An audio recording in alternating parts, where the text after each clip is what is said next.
حضور اکرم صلی اللہ علیہ وسلم اس امت کے معلم ہیں. آپ نے اپنی مسجد میں آنے والے کی نماز کو خود دیکھا اور بار بار حکم لگایا جا نماز پڑھ، تجھے نماز نہیں پڑھی، جا نماز پڑھ، تجھے نماز نہیں پڑھی. نماز میں رکوع سجدے نہیں چھوڑے تھے، قیام اور جو ہے قاعدہ نہیں چھوڑا تھا. صرف اتنی غلطی کی تھی کہ رکوع سے اٹھنے کے بعد کھڑا نہیں رہا،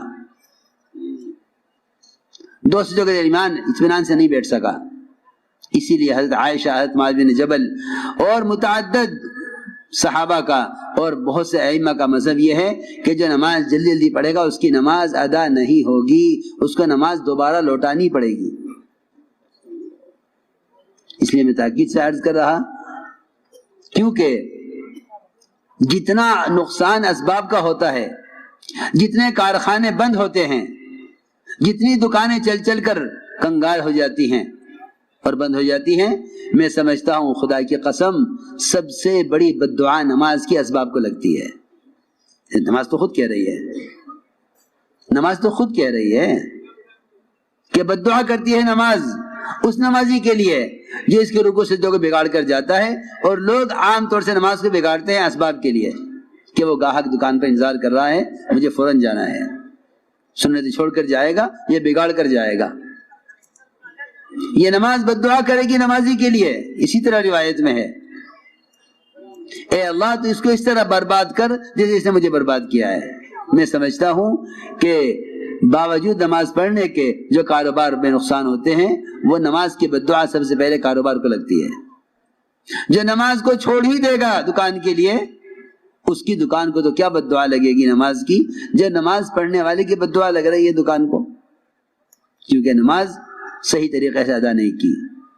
جب اللہ کے راستے میں جب نکلیں گے تو کیونکہ اسباب ساتھ نہیں، بیوی بچے ساتھ نہیں، گھر کے تقاضے ساتھ نہیں، یہ موقع ہے بہترین موقع، یہاں اپنے آپ کو صحیح نماز کا عادی بناؤ. ائمہ اکرام کو چاہیے کہ اپنی مساجد میں اس کا اہتمام کریں، کہ نماز کا حلقہ قائم کریں، نماز سکھلائیں، پھر نماز رکوع کرنا سکھلائیں، سجدہ دیکھیں. خود اپنی نماز سے ائمہ کو چاہیے خود اپنی نماز سے صحیح نماز پڑھ کر دکھلائیں، نماز صحیح پڑھائیں. وہ عوام کی مشغولی کی رعایت نہ کریں. آج کل یہ ایک غلط فہمی پیدا ہو گئی ہے عام طور سے مسلمانوں میں کہ نماز ہلکی پڑھاؤ کیونکہ پیچھے بھائی وہ ہیں، تاجر بھی ہیں، ضرورت مند بھی ہیں اور مشغول لوگ بھی ہیں. جی ہاں، یہ بیچارے ایسے ناواقف اور علم سے ایسے پیدل نکلے کہ انہوں نے نمازوں میں مسنون قرات بھی چھوڑ دی جلدی کرنے کے لیے، رکوع سجدوں کا اطمینان چھوڑ دیا. کہتے ہیں من اما بقوم فلیخفف، نماز ہلکی پڑھانی چاہیے. انہیں معلوم نہیں کہ حضور اکرم صلی اللہ علیہ وسلم نے ہلکی نماز کے پڑھانے کا حکم کب دیا تھا؟ جب دیا تھا جب معاذ بن جبل رضی اللہ تعالیٰ عنہ نے عشاء کی نماز میں سورہ بقر پوری پڑھی تھی، سوا پارہ، ایک رکعت میں سوا پارہ، دوسری رکعت میں. یہ عشاء کی نماز تھی، تراویح نہیں تھی، عشاء کی نماز جو روزانہ ہوتی ہے. صحابہ نے پڑھی، پھر خیال آیا کہ حضور اکرم صلی اللہ علیہ وسلم تو والتین والزیتون انا انزلنا والشمس والضحاها واللیل اذا یغشی یہ پڑھتے ہیں اور معاذ نے سورہ بقر پڑھی ہے، تو چلو چل کے پوچھ لیتے ہیں حضور اکرم صلی اللہ علیہ وسلم سے کہ رسول اللہ یہ نماز یہ بھی قرات ہے یا یہ بھی قرات ہے کہ کون سی نماز پڑھیں؟ اس وقت آپ نے فرمایا تھا اے معاذ اتنی لمبی نماز اگر تم پڑھاؤ گے تو لوگ نماز سے اکتا جائیں گے.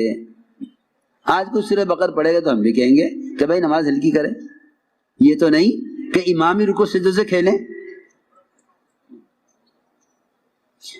کتنی عجیب بات ہے، امام کی کوشش یہ نہیں رہی کہ مقتدی ایسی نماز پر آ جائیں، بلکہ مقتدی کی کوشش یہ ہے کہ امام ہماری چاہت کی نماز پڑھائے. اللہ مجھے معاف فرمائے. عوام میں نماز کا شوق نہیں. اگر کوئی اطمینان سے نماز پڑھاتا ہے تو عوام یہ سمجھتے ہیں کہ نماز یہ صحیح نہیں پڑھا رہا ہے کیونکہ انہیں صحیح نماز کا خود علم نہیں ہے. مقتدی ناراض ہوتے امام سے.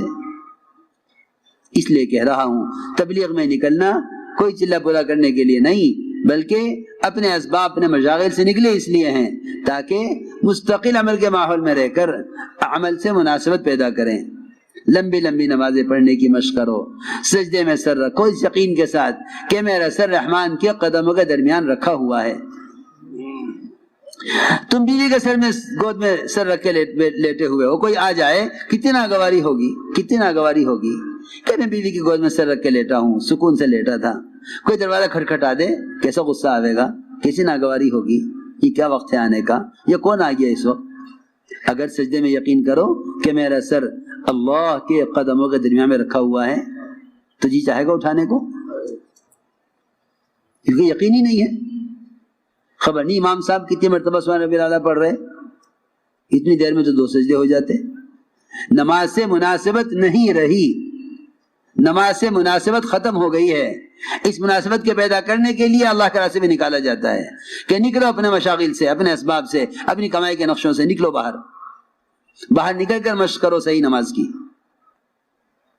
اس طرح لمبے لمبے رکوع سجدے کرنے کا اپنے آپ کو عادی بناؤ۔